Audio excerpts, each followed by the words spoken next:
Fala, meu querido aluno, muito boa noite para você, muito boa noite, muito bom dia, muito boa tarde. Não sei que hora você está vendo esse vídeo, mas bem-vindo à nossa segunda resolução da prova da UEMA, né, do ano de 2021. Você deve estar acompanhando as minhas resoluções da prova de física da UEMA. Você deve ter lembrado aí que nós já fizemos a primeira prova da UEMA 2021 e vamos agora fazer com você a segunda prova do mesmo ano, tá? E através dessa prova, revisar mais alguns pontos importantes com vocês, entender um pouco mais da física da UEMA e lembrar dos aspectos que são exclusivos da prova da UEMA, como, por exemplo, entender sobre física moderna, tá? Então, que você aproveite muito bem essa resolução, que você entenda cada coisa que a gente vai fazer com você aqui agora e aprenda aí e se prepare melhor para a prova da UEMA, junto com a galera do Ao Cubo, beleza? Então, pessoal, sem mais delongas, bem-vindo você, bem-vinda também. Na tua tela agora você vai ter a primeira questão da prova da UEMA 2021, né? A segunda prova, a questão 29, tá? E pelo próprio visual, nós já conseguimos entender muito bem do que se trata essa questão, né? É muito bom que o aluno tenha essa percepção de olhar para a questão e já saber mais ou menos qual o caminho que ela vai seguir. Então, aqui nós já vimos de cara que é uma questão que vai tratar com você puramente sobre mecânica básica, né? Então, se eu puder aqui já te dar uma dicasinha, essa questão 29, ela vai nos tratar sobre a cinemática. Assunto básico, né? Assunto que já é meio conhecido pela galera da física, e a prova da UEMA, ela claramente também cobra esse tipo de tema, tá bom? Então, bora através dessa questão revisar alguns pontos de cinemática, revisar alguns pontos ligados à mecânica básica e aprender um pouco mais sobre o assunto. Me acompanhe, vamos lá. Bem, um turista que chega à capital São Luís, Maranhão, e pretende visitar o Parque Nacional dos Lençóis Maranhenses, em Barreirinhas, ao fazer uma busca pela internet, constata que a distância entre as duas cidades é de 250 quilômetros. Então, olha que legal. A tua questão aqui de cara te dá a distância total de um ponto a outro. Eu já sei que ela equivale a 250 quilômetros. O passeio para o Parque dos Lençóis tem saída de Barreirinha às 11h15 da manhã. Agora começa a tua percepção e a tua organização. Te liga, pessoal. Repara que essa pessoa, ela tem que sair, ela vai sair, né, de São Luís, que é a região onde ela pousa, né, no aeroporto, e ela precisa estar aqui em Barreirinha. É através de Barreirinha que ela vai, de fato, começar a visitar ali, né, os Lençóis Maranhenses. Segundo a minha questão, essa pessoa, ela tem que estar em Barreirinha às 11h15 da manhã. Esse aqui é o horário que vai partir, né, a van, vai partir o ônibus, não sei, que vai para essa região dos Lençóis Maranhenses. Então, segundo a minha questão, esse passeio vai ter saída de Barreirinha às 11h15 da manhã. Por causa de 15 minutos, né, logicamente. Ao chegar no aeroporto da capital, alugou um carro e planejou sair às 8 da manhã. Então, essa pessoa vai chegar bem aqui em São Luís, né, na região da capital, vai pousar no aeroporto e ela, segundo a minha questão, me disse que ela quer sair daqui, né, num tempo de 8 horas. Então, nesse momento inicial, o nosso tempo de saída, né, de início do movimento, vai começar às 8. E mais ainda, segundo a minha questão, ela pretende aí com você dirigir com a velocidade, né, de 90 km por hora para ter algum tempo de sobra, né? O turista conseguiu manter os primeiros 90 quilômetros com a velocidade planejada. Então, olha que legal. O cara, ele é bem metódico, né? Ele planejou tudo na viagem. Tem que ser assim, de fato. Então, ele planejou, ó, eu vou sair de São Luís às 8 da manhã e eu quero andar os primeiros 90 quilômetros com uma velocidade definida, né? Eu quero ali andar com uma velocidade tranquila, sem ser muito rápido, nem muito devagar. Então, ele pretendeu aí, né? Ele planejou andar os primeiros 90 quilômetros, como aqui no mapa marcar para você, os primeiros 90 quilômetros, até próximo aqui do Rosário, ele andou, segundo a minha questão, tá?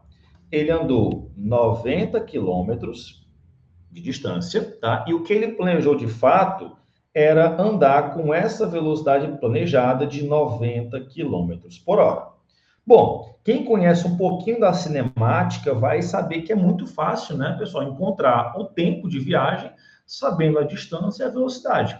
Então, eu sei muito bem pela mecânica básica que o tempo de uma viagem que você faz é a relação entre a distância que você percorre e o tanto que você está de velocidade.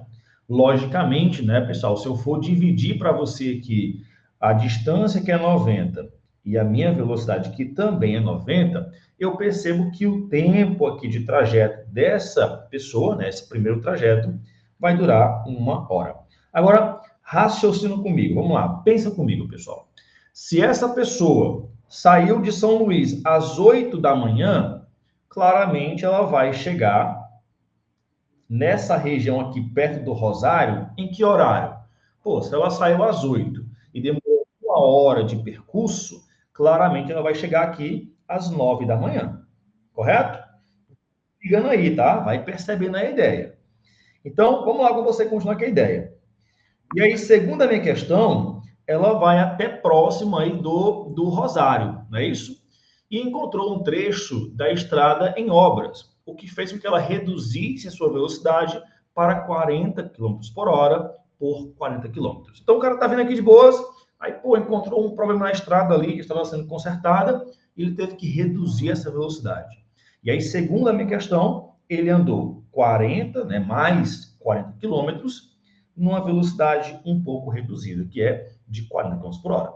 Então, olha que legal. Desse ponto aqui, perto do Rosário, segundo a minha questão, ele andou mais, vamos aqui mudar a nossa canetinha, ele andou mais 40 quilômetros, vamos aqui supor que é essa distânciazinha, ele andou mais 40 quilômetros, e ele manteve uma velocidade definida também de 40 quilômetros por hora, não é isso? Pode fazer aqui mais embaixo, que é melhor de vocês conseguirem enxergar os meus dados, tá certo?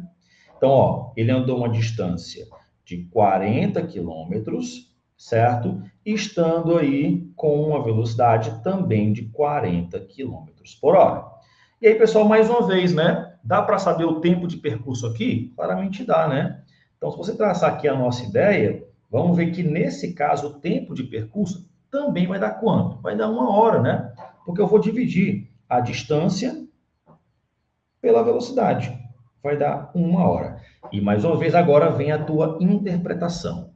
Se eu estava aqui às 9 horas da manhã e eu andei mais durante 1 hora de percurso, você entende que nesta região aqui, esse viajante vai chegar às 10 horas da manhã. Então, olha como essa questão é bem legal, porque ela é bem dividida. E ela é aquela questão inimiga do aluno que tem pressa. Para se aprender física e ganhar ponto na tua prova, tem que ter paciência e organização. Beleza? Então, vamos aqui fazer com você uma recapitulação. O cara saiu às 8, andou 1 hora de percurso, 9 horas. Ele andou mais 1 hora de percurso, 10 horas. Então, o que a questão ela quer de você? Vamos lá. A pergunta aqui, ela é muito direta. Ela fala, ó, qual vai ser a menor velocidade em km por hora que o turista deve manter no restante da viagem? Agora eu te pergunto, pessoal, quanto restante eu tenho aqui? Bora ver. Então, quanto falta para eu conseguir chegar lá em Barreirinha, que é o nosso destino final? É fácil perceber, né, pessoal? Primeiro, quanto de distância falta para mim aqui, pessoal? Vamos ver. Ó, eu andei 90 primeiros quilômetros, não é isso? Aí depois eu andei mais 40 quilômetros. Então dá aqui ao todo 130 quilômetros. Vamos lembrar que na questão inteira, ela me disse que a distância total, lá de São Luís até Barreirinha, é 250 quilômetros. Então, pô, vamos pela lógica. Se o todo é 250 e eu já andei 130, logicamente me sobra ainda 120 quilômetros. Então, preciso ainda percorrer uma distância de 120 quilômetros. Isso aqui para você é lógica, beleza? Outra relação para você aqui. Quanto de tempo ainda me sobra, me falta, para eu poder chegar em Barreirinha às 11h15 da manhã? Pessoal, questão também de lógica, né? Se eu estou aqui às 10 horas e eu preciso chegar lá às 11h15, ainda me falta, claramente, 1h15 de viagem. Concorda comigo? Então, o tempo aqui vai ser de 1h15 minutos, tá? Primeira coisa, pessoal, vamos primeiro resolver essa questão do tempo. Porque a questão te pede aqui a velocidade em quilômetros por hora. Então, esse minuto aqui não pode existir. Bora organizar? Pessoal, tu entende que esse 1h15 minutos é a mesma coisa que 75 minutos. Concorda comigo? Que é 60 minutos de 1 hora mais os 15 minutos. Para converter minuto para hora, eu faço o que, professor? Eu vou dividir por 60. Então, se eu fizer aqui a divisão, o nosso tempo para você aqui vai ser o tempo de 1,25 horas. Então, olha que legal. Eu deixei o tempo todinho em horas, porque eu quero a velocidade em quilômetros por hora. Pronto, pessoal. A questão agora acabou para você. Se eu sei quem é a minha distância e se eu sei quem é meu tempo, dá para saber a velocidade? Claro que dá. Então, velocidade, mais uma vez, vai ser a distância que você percorre em função de um certo tempo. Mecânica básica. Então, velocidade vai ser distância, 120 quilômetros, dividido pelo tempo de 1 hora, 1,25, né, horas. E ao dividir, nós vamos ter para você um valor de 96 quilômetros por hora.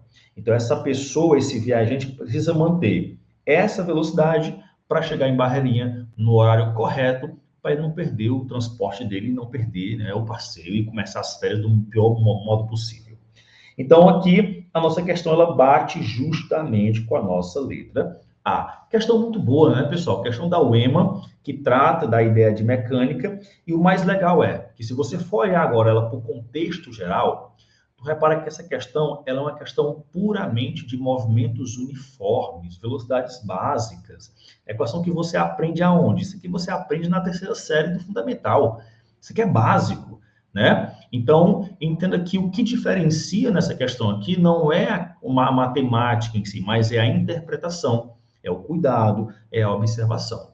Então, na sua prova da UEMA, não vá muito afoito. Observe, leia com cuidado, leia com carinho, que dá certo, beleza? Se você tratar bem a física, ela vai também lhe tratar bem de volta. Pelo menos é o que se espera, né? Se não, continue dando amor para ela do mesmo jeito, tá? Uma hora dá certo, viu? Então, pessoal, para você, primeira questão resolvida da prova da UEMA 2021, que trata da parte de mecânica básica. E aí, curtiu essa resolução? Entendeu como ela funciona direitinho? Espero que sim. Agora, sem mais delongas, vamos para a nossa segunda questão da prova da UEMA, que é a nossa questão 30, tá? Vamos resolver na íntegra com você hoje a segunda prova da UEMA, ok? Vamos lá, pessoal. Questão 30 para você já é uma questão que vai nos trazer um negócio também bem interessante. Vem comigo, te liga, ó. Recentemente, um incêndio em uma subestação de energia elétrica do estado do Amapá provocou um apagão na capital e deixou 765 mil pessoas sem luz, né? Eu ia falar mortos, ó, sem luz. Os principais impactos do apagão para a população foram a falta de água encanada, de água mineral e de gelo. Como não havia como utilizar a geladeira, a procura por gelo por toda a cidade foi muito grande, né? Então, aqui é o nosso contexto que a prova sempre traz para vocês. Uma montadora com necessidade de resfriar 3.000 gramas de água, te liga, uma moradora que tem a necessidade de resfriar 3.000 gramas de água. Olha o problema dessa pessoa que acabou de sofrer um apagão. Ela quer resfriar essa massa de água em um recipiente, inicialmente a uma temperatura de 30 graus. Então, olha que legal. Na tua questão, eu já tenho aqui a massa de água, eu vou chamar isso aqui de MA, e eu aqui também tenho uma temperatura inicial dessa estrutura, né, dessa quantidade de água, vou chamar aqui de TI. Bom, tu já percebeu, né, que essa questão aqui claramente te fala sobre a parte de calorimetria, né, física, térmica, calorimetria, calor sensível, latente. Então, bora agora com você relembrar esse assunto. E aí, ela adiciona gelo a menos 20 graus Celsius. Então, aqui o que você vê de início é a temperatura inicial da água. Já esse aqui é a temperatura inicial do gelo. Lembra que eu te falei? Física é organização. Bom, considere que todo o gelo se funde e que o calor específico do recipiente é desprezado. Professor, o que é que eu vou lembrar? Como é que eu vou interpretar essa frase? Considere que todo gelo se funde. Como é que eu vou interpretar isso aqui? Pessoal, se fundir é a questão da mudança de estado. Então, quando você lê essa expressãozinha, você vai lembrar que, nesse caso, claramente existe uma mudança de estado e existe ali um calor latente envolvido. Vamos lembrar, temos calores que são sensíveis, que estão ligados à mudança de temperatura, e temos calores que são latentes, ligados à mudança de estado. Então, nessa questão aqui inteira, eu tenho os dois. Eu tenho tanto sensível, que é as temperaturas ali envolvidas, e eu tenho também o calor latente desse gelo que é fundido, não é isso? E a questão ainda, para te ajudar mais ainda, olha como a UEMA é uma mãe, né? Ela te deu aqui os valores. Te deu aqui o calor específico da água, que é o nosso Czinho. Deu também o calor específico do gelo, que também é nosso Czinho, e deu o calor latente de fusão, comprovando mais uma vez que nessa questão temos o calor latente do gelo.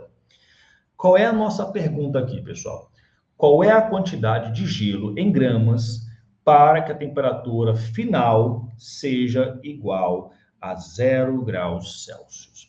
Então, o que ele quer de você aqui é a massa de gelo em gramas para que a temperatura final seja igual a 0.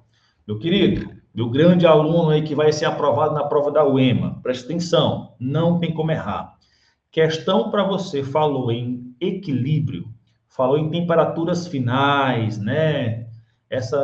Esse contexto para você aqui, entenda uma coisa, tá? Nós temos na física térmica o ideal de conservação. Então, toda vez que você lê uma questão de física térmica, que ela fala de equilíbrio dos corpos, né, que alcançar a mesma temperatura, né, temperatura final, todo mundo aqui vai lembrar que, por obrigação, a somatória dos calores ali envolvidos tem que ser igual a 0. Essa aqui, pessoal, é a regra máxima que resolve qualquer, não é às vezes, é qualquer questão que fala de equilíbrio térmico, que fala de equilíbrio de corpos. Então, não tem como errar isso aqui. Beleza? Professor, então, como é que seria essa somatória dos calores? Se tu olhar aqui, nós temos 3 calores envolvidos. Nós temos o calor sensível da água, porque a água ela vai mudar a temperatura, ela vai ser resfriada, né? Nós temos o calor sensível do gelo, porque ele também vai mudar a temperatura. O gelo ele vai trocar calor com a água, então ambos vão mudar a temperatura. E nós temos o calor latente do gelo, porque como a questão me disse, o gelo ele foi fundido, ele mudou de estado. Logo, aqui eu sei que o calor sensível da água, mais o calor sensível do gelo, mais o calor latente do gelo, tem que ser igual a 0. Pronto. Depois que você montou o esquema, depois que você entendeu quem aqui está envolvido, a questão acabou. Agora é você colocar as equações na prática. Vamos lembrar? Professor, como é que se escreve a equação do calor sensível? Não é aquela famosa que macete, né? MC delta T. Então, aqui, ó, o calor sensível da água vai ser o quê, pessoal? Vai ser a massa da água, o calor específico da água e a sua temperatura variada. Mas, repara, eu vou ser melhor para você ainda. Eu vou dividir para vocês aqui, ó, em cores. Olha que legal. Então, aqui que você está vendo agora de vermelho é a equação para o calor sensível da água. Vamos lá, o calor sensível do gelo vai ser a massa do gelo, o Czinho do gelo e a sua temperatura variada. O que você vê agora de verde aqui, pessoal, cadê aqui? Deixa eu botar aqui uma outra corzinha para você. O que você vê aqui de roxo é em referência ao calor sensível do gelo, certo? Mas calor latente, como é que se escreve a função matemática do calor latente? Vamos lembrar? É a massa vezes a minha latência. M vezes L. Então, como aqui é a massa do gelo, então vai ser a massa do gelo vezes a sua latência. Então, isso aqui que você está vendo agora de azul é em relação ao calor latente do gelo, tá bom? E lembra que tudo isso é igual a zero. Agora, bora montar os valores, né, pessoal? Quanto de massa de água nós temos aqui, pessoal? Temos 3.000 gramas, né, de água. Então, ó, 3.000. Quanto equivale o calor sensível da água? Está na questão, vale 1. Variação. Variação não é a temperatura final menos a inicial? Vamos lembrar aqui que todo mundo atingiu a temperatura final de zero, né? A questão me disse isso, ó. Temperatura final de zero. Então, temperatura final menos. Qual era a temperatura inicial da água? Era de 30 graus. Tá tudo na tua questão. Mais massa do gelo é o que você quer. Então, vamos repetir. Calor específico do gelo está na questão. Aquilo aqui, ó, 0,5. Temperatura variada, qual é o final? É zero, né? Para todo mundo. Menos, qual é a temperatura final, ou inicial do gelo? Segundo minha questão, era de menos 20. Vamos lá, ó. Menos 20. Por fim, mais a massa do gelo, eu não sei quem é, e a sua latência, que vale 80. Então, aqui 80, tudo isso igual a zero. A professor, isso aqui desse tamanho, porque fica legal assim. Professor, se eu quiser fazer separado, pode? Pode, fica à vontade. Eu gosto de fazer logo tudo de uma vez, que a gente só multiplica todo mundo, soma todo mundo de modo mais direto. Mas se você quiser encontrar cada calor separadamente, depois juntar eles e igualar a zero, dá um mesmo resultado. Fica à vontade, tá bom? Então, bora aqui resolver as continhas bem rapidinho, vamos lá? Ó, aqui vai dar negativo, né, pessoal? E esse 3.000 vezes 30 dá para você claramente 90.000. Então, 90.000. Mais, vamos lá. Essa outra continha, eu tenho 0,5 que multiplica 0 menos menos 20. Eu sei que menos com menos dá mais. Então, vai ser 0,5, né? 0,5 vezes 20, que vai dar metade. Então, vai dar um valor positivo. Vai dar mais 10 mg. Não é isso? Repara que o mg aqui eu repeti. Ok? Mais. E esse ladinho aqui, ó, ficou, né? O 80 mg. Tudo isso igual a zero. Olha como ele foi reduzido, né? Mais prático. Então, vamos lá. Menos 90.000. 10 mg mais 80 mg vai dar, claramente, 90 mg. E agora, qual é a regrinha matemática lá da quinta série? Quem tem letra fica de um lado, quem não tem vai para o outro. Isso aqui é lógico. Então, esse valor negativo passa para o outro lado e ele vai positivo. Então, ficaria assim, ó, 90 mg igual a 90.000.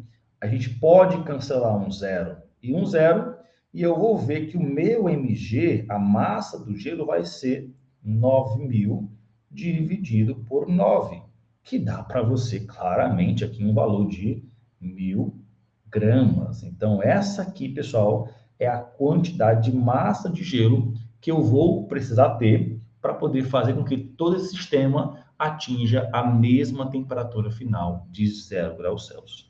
Agora, onde essa mulher vai arrumar 1.000 gramas de gelo, ninguém sabe, mas quem sabe aí ela consiga. O que nos importa é fazer a questão. Então, mesmo que você ache que isso aqui é muito complicado de fazer, quanto mais prática você faz, isso mais fácil fica de fazer. E o legal é, pessoal, que toda vez que tu tiver questões de equilíbrio térmico, sempre se resolve assim. Não tem como errar. Não tem como perder uma questão como essa. Então, a questão para você aqui, ela bate aonde? Na nossa letra D, né? Então, questão boa da prova da UEMA, questão de calorimetria, que sempre cai, tá? É bom que você fique ciente disso, que é comum cair esse tipo de questão e esse tipo de assunto na prova da UEMA, tá certo? Então, é uma questão já, é um assunto mais batido na prova da UEMA, ok? E aí, essa resolução? Curtiu ela? Entendeu cada passo, cada relaçãozinha? De novo, espero que sim.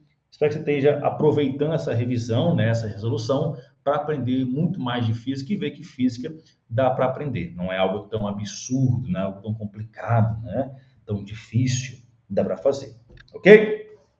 E aí, meus amores, podemos seguir então para a nossa próxima questão? Ou estou muito rápido? Estou não, né? Dá para seguir, não é isso? Então, vamos lá para a nossa questão 31 da prova da UEMA 2021, prova 2 para você. Pessoal, a questão aqui 31 para você, se você fizer aqui uma passada rápida de olho, já vai ver que ela vai tratar de um tema que é muito comum. É muito comum não, é quase certo a tua prova da UEMA trazer para você. A UEMA adora questões de magnetismo, e você sabe disso. Tá? Quem é meu aluno já está ciente dessa relação. Então, essa questão vai nos trazer um assunto muito legal, muito importante, que você não pode ir para a UEMA sem saber dele, que é o assunto ligado à parte do magnetismo, né? Ou eletromagnetismo, né? Se for uma visão mais geral. Bem, o que é que ela nos diz? Bora ver se a gente consegue aprender uma coisa nova com ela, vamos lá?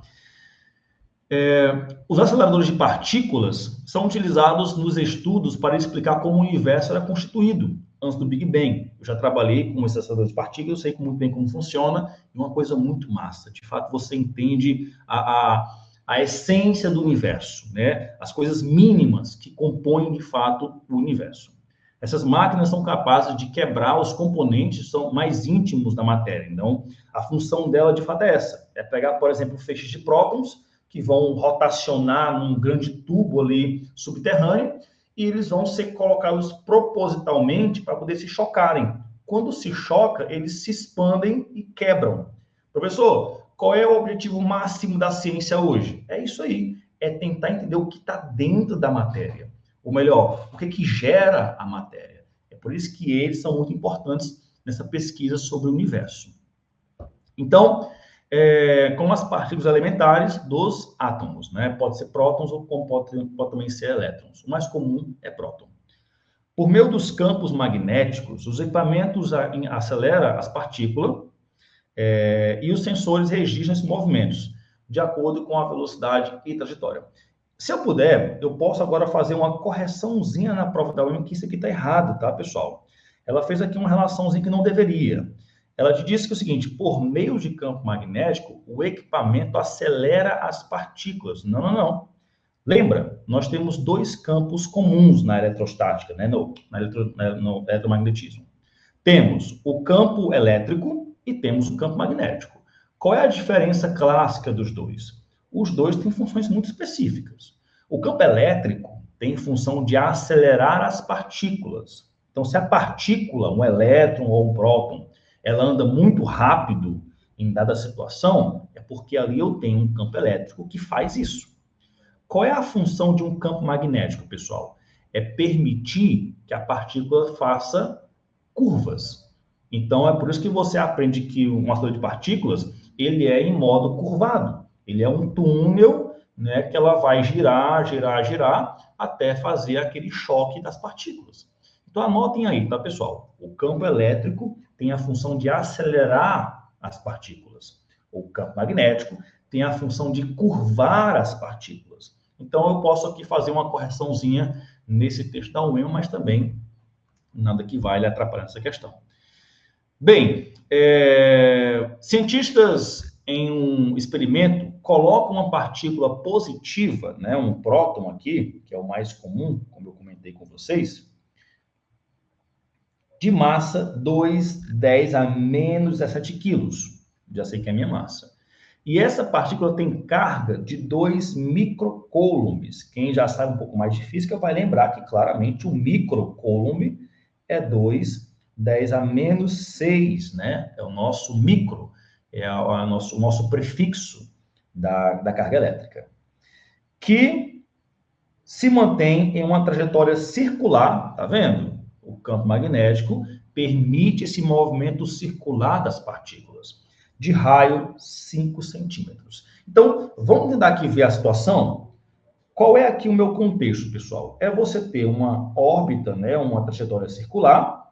Essa trajetória circular claramente tem um centro que vai estar claramente ligado, né, definindo ali um raio. Eu já sei que esse raio, ele vale para você 5 centímetros, ou 5, 10 a menos 2 metros. Você não é criança, né? Tu sabe que na física tudo no padrão é metro, então já coloque no padrão.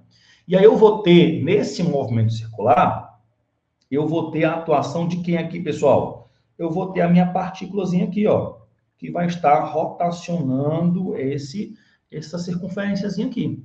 Quem permite isso aqui é o campo magnético, ok? Bom, graças, ó, tá vendo? Tá vendo como a UEMA se conserta?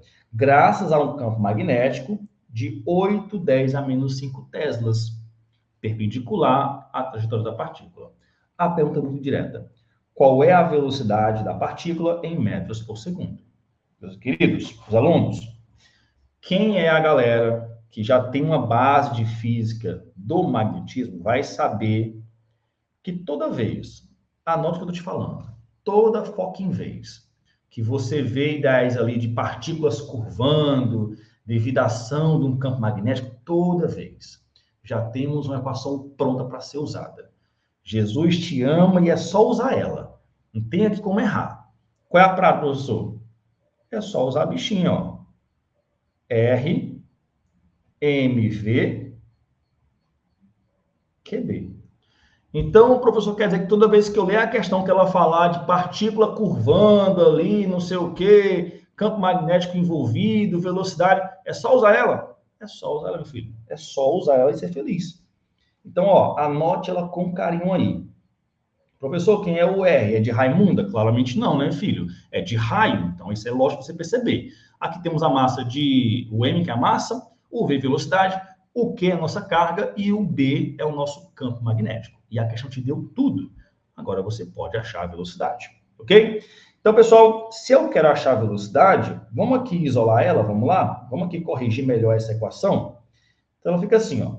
M vezes V igual a R vezes Q vezes B. E aqui você repara que o V, que é a velocidade, vai ser R, Q, B sobre M. Professor, foi que diabo que tu fez aqui? Eu só peguei a equação que eu te dei, tá? E eu só organizei para poder isolar o que eu quero encontrar, que é o V, tá? Só isso que eu fiz. Agora, pessoal, faz o que agora na conta? Agora só bota valores, né? E vamos ser felizes. Olha que legal. Velocidade, então vai ser o que para você aqui, meu querido? Vamos lá, o nosso raio é de 5 centímetros, não é isso? Que é 5, 10 a menos 2. Vezes, quanto é a minha carga? Vamos aqui relembrar? A minha carga é 2, 10 a menos 6. É só jogar, ó. 2, 10 a menos 6. Vezes, quem é o meu campo magnético? É 8, 10 a menos 5. Tá tudo para você aqui bonitinho. A UEMA, ela é uma mãe. Te dá tudo aqui, é só você usar. Dividido por quem é a minha massa. A minha massa eu também já sei. Aqui, ó. 2, 10 a menos 17. 2, 10 a menos 17. Meus filhos, concordam comigo que eu posso aqui logo de cara cancelar esse 2, né? Então aqui o 2 com o 2 vai embora. Bora resolver aqui a parte superior da conta, vamos lá? Me sobrou aqui o 5 e o 8, né? 5 vezes 8 dá para você 40. Mantém-se a base, que é o 10, e vamos somar expoente, né? Então vamos somar o menos 2 mais menos 6, que dá para você menos 8, né? E menos 8 mais menos 5 vai dar quanto para você aí, pessoal? Vai dar menos 13. Então, eu somei os expoentes superiores. Dividido. Aquele 2 foi embora, né? Então, ficou aqui como se fosse apenas 1. E aqui eu vou repetir a base e o expoente. Chegou na divisão, faz o quê? Vamos dividir os números, né? 40 por 1 vai dar claramente 40. Mantém-se a base e vamos agora subtrair o expoente, porque aqui é uma divisão. Então, se eu subtrair aqui, eu vou ter menos 13 menos 17. Menos com menos dá mais. Menos 13 mais 17 dá para você um valor de 4. Então, aqui vai ser 4 para você bonitinho, beleza? Eu posso, para poder ficar agora de acordo com a nossa questão, eu posso andar uma casa e eu ver que a minha velocidade é de 4,10 elevado a 5 metros por segundo. Essa vai ser a velocidade dessa partícula na prática, tá? Se nós formos colocar num caso real, pessoal, as partículas num acelerador de partículas, no acelerador, elas têm uma velocidade que é 99,9999% da luz. É muito rápido, é muita energia envolvida. E claro, aqui é um caso, né, idealizado, né? Aqui é um caso de um exemplo qualquer, mas na prática é muito maior essa velocidade. Então, pessoal, essa questão bate com o quê? Com a nossa letra A, bonitinha, não é isso? Então, pessoal, repara que a UEMA, mesmo ela tendo as suas complexidades, ela é uma prova que é muito direta. Ela é uma prova que, se você souber as equações básicas do magnetismo, da cinemática, da térmica, da moderna, é só você usar e ser feliz. O bom da UEMA é que ela é uma prova que ela não te engana, ela não te enrola, ela não brinca com o teu pensamento, como fazem outros vestibulares, né? Que tem que ter interpretação, a percepção, a análise. Ela é mais direta, ok? Então, aproveitem muito bem isso aí, ok? Pessoal, aqui todo mundo curtiu essa resolução também de boas aqui? Entendeu direitinho como funciona? Espero que sim, tá bom? Meus amores, bora agora para a nossa última questão da prova da UEMA 2021, certo? Que é a prova 2. Já fizemos a primeira resolução. Se você chegou agora e não viu a primeira resolução, sai daqui. Não, sai não. Termina o vídeo, depois você volta para lá para assistir a primeira resolução da primeira prova da UEMA 2021. Tá certo? Então, vamos lá para a nossa última questão da prova da UEMA. E, pô, claramente a UEMA, né? Na UEMA não poderia faltar uma questão de física moderna, né? A UEMA ela tem essa vontade de querer ferrar o aluno e bota física moderna, que você não tem tanto costume de ver em sala de aula, mas aqui você vê e aqui você aprende. Então vamos lá, pessoal. O que eu posso aprender na hora que eu vejo essa imagem? O que eu posso concluir no meu conhecimento de física? Pessoal, essa aqui é uma imagem que retrata muito bem um dos efeitos mais fundamentais da física moderna, que foi ele que deu para o Einstein o prêmio Nobel em 1921, que deixou o Einstein aí famoso. Esse aí é o famoso efeito fotoelétrico. O que é o efeito fotoelétrico? O próprio nome já fala, né, filho? É o efeito onde eu tenho um fóton, que é a energia da luz, sendo transformada em energia elétrica. Fóton elétrico. Na nossa prática, temos muitas coisas que fazem isso. O exemplo mais comum são as placas solares. A placa solar só funciona por causa do efeito fotoelétrico. Então, o que você vê aqui é o seguinte, ó. Repara que eu nem li a questão ainda, tá? E nem preciso. O que você vê aqui é o seguinte, você vê uma placa de metal, né, uma superfície metálica, condutora, e incidindo nesse material, você vê uma radiação. Isso que você está vendo agora na tua tela, pessoal, é nada mais do que a energia. Anote aí, tá? É a energia da luz. Ou seja, é a energia de um fóton. Lembra que a luz, ela tem uma definição dualística, né? A luz, ela pode ser tanto uma onda como uma partícula. No efeito fotoelétrico, nós tratamos a luz como uma partícula. O nome dela é fóton. Então, esse fóton vem, ele tem uma energia muito alta, e essa energia é tão suficiente que permite esse arrancar de elétrons do material. Então, isso que você vê agora sendo arrancado da placa são os elétrons, que vão estar se propagando ali para fora dessa placa, beleza? Então, aqui você vai ter o elétron que vai estar saindo da placa. E, mais uma vez, é por isso que o nome é efeito fóton elétrico, ok? Temos uma equaçãozinha muito para ela característica, e eu quero que você agora comigo aprenda, antes de ler a questão. Vamos lá? Professor, na minha prova da UEMA, se cair física moderna do efeito fotoelétrico. Bora aqui anotar logo o nome. para você não confundir, o efeito fotoelétrico. Vamos lembrar que nós temos uma equação característica. Toda vez que você vê isso na tua frente, você vai lembrar dela. Professor, qual é a equação do efeito fotoelétrico? É simples.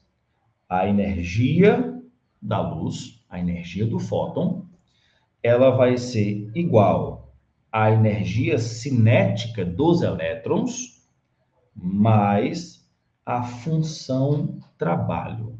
Professor, me explica melhor a equação? Te explico? Vamos lá? Quem é quem na brincadeira, pessoal? Esse aqui, ele é a energia, já te falei, do fóton. E a energia de um fóton também temos uma forma de encontrar ela muito fácil, que a própria questão também te deu. Tá vendo aqui esse HF? Esse HF aqui, pessoal, é o modo de você encontrar essa energia do fóton. Então, se você um dia precisar calcular a energia da luz, é muito fácil.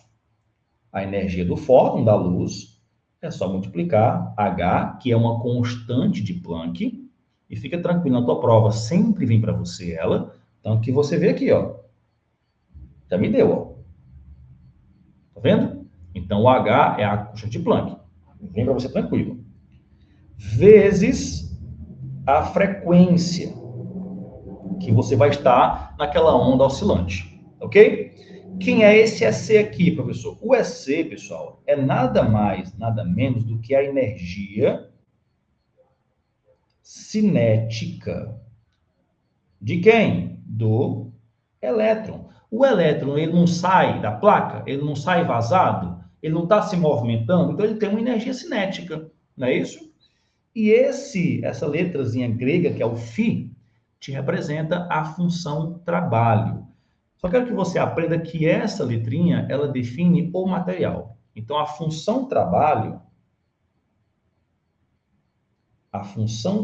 que você vê na tua tela agora, ela vai estar totalmente ligada ao material, tá certo?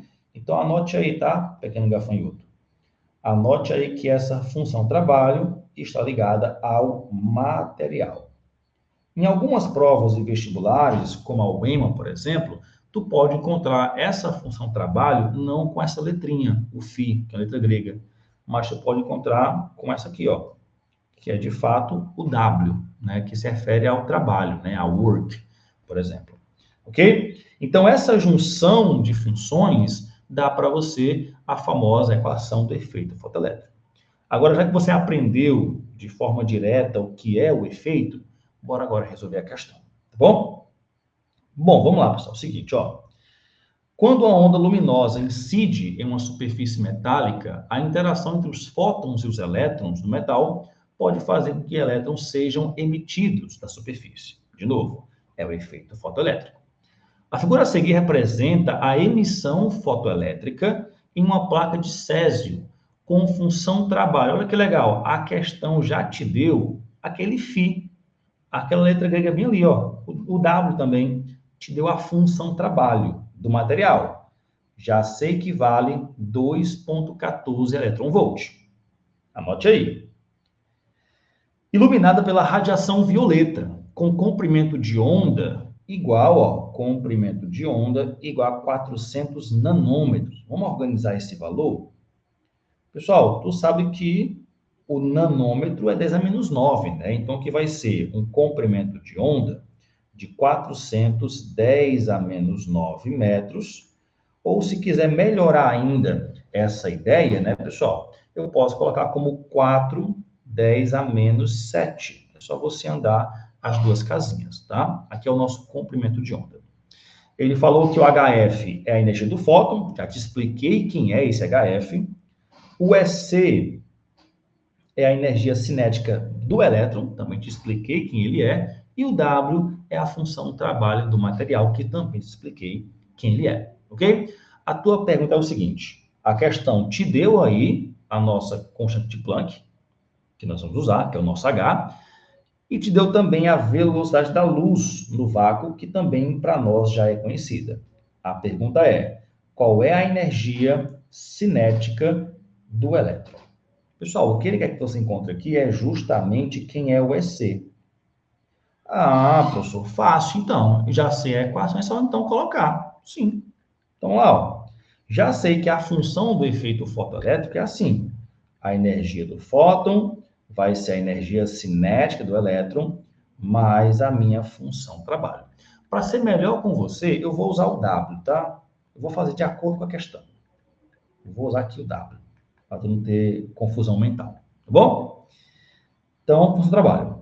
Como eu sei que o E, a energia do fóton, esse E aí é H vezes F, eu vou substituir, ó. Então, H vezes F, lembra que eu te falei? É a energia do fóton, tá vendo? Vai ser igual, então, à energia cinética do elétron mais a minha função trabalho. Como eu quero encontrar o EC, eu vou isolar ele. Então, esse trabalho que está positivo passa para o outro lado, negativo. Então, eu vejo que a minha energia cinética ela vai ser H vezes F menos o meu trabalho. Pronto. Já montei a função principal para encontrar o que eu quero. Agora, olha que legal, pessoal. O H na questão, nós temos ele? Professor, temos. A função trabalho, nós temos ela? Temos. Mas pergunto, pequeno gafanhoto, a frequência nós temos? Nós não temos. Nós temos o comprimento de onda e temos a velocidade. Dá para achar a frequência? Claro que dá, pô. Equação básica de ondulatória.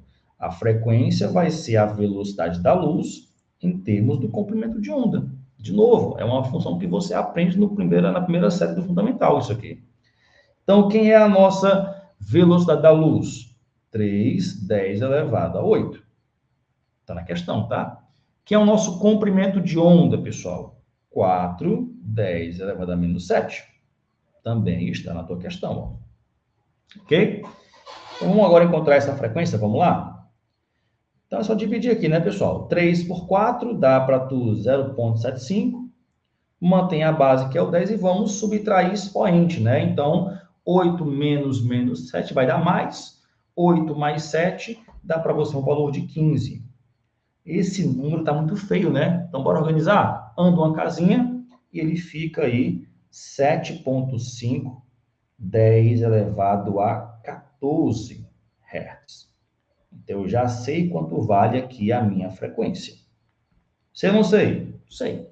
Agora é só ser feliz. Então, agora vamos aplicar na equação final para encontrar o que eu quero, que é a energia cinética. Vamos lá? O H, pessoal, quem é o nosso H? A questão me deu. 4,2, 10 a menos 15. O F, quem é o ele? Acabei de encontrar. 7,5, 10 elevado a 14, né? A 14. Menos, quem é a minha função trabalho? Está na questão. Ela vale 2,14 eletronvolts.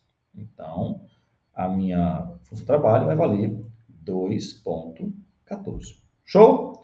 Bora agora multiplicar, vamos lá. Meus amores, quanto é 4,2 vezes 7,5? Dá 31,5. Mantém a base e vamos somar expoente, né? Então, menos 15 mais 14 dá para você o valor de menos 1.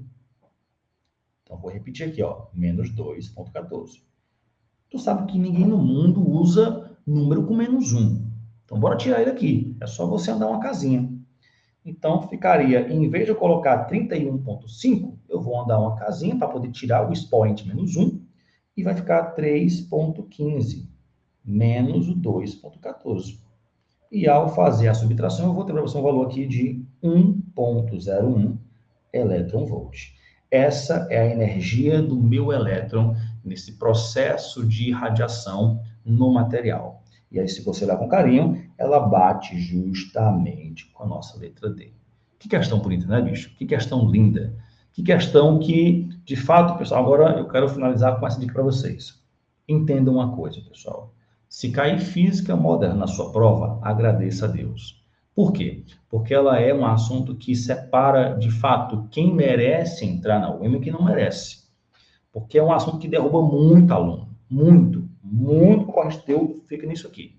Porque física moderna só sabe quem realmente está preparado para poder entrar na universidade. Só sabe quem é do ao cubo. Beleza? Então, aprenda a física moderna e veja que ela, para você, não é um monstro, mas é um diferencial que vai te salvar na prova do vestibular. Beleza? Meus amores, então, com isso, nós fechamos a segunda prova da UEMA, bonitinha para você, ó, bem resolvida, bem explicada, bem demonstrada, ponta a ponta. Aproveita essa resolução, revise os pontos que são importantes e vamos para nossas próximas resoluções, tá bom? Te vejo na nossa resolução da prova 2022 da prova da UEMA, beleza? Valeu por hoje, obrigado por ter até aqui assistido e vamos seguir para frente. Tamo junto. Valeu, pessoal!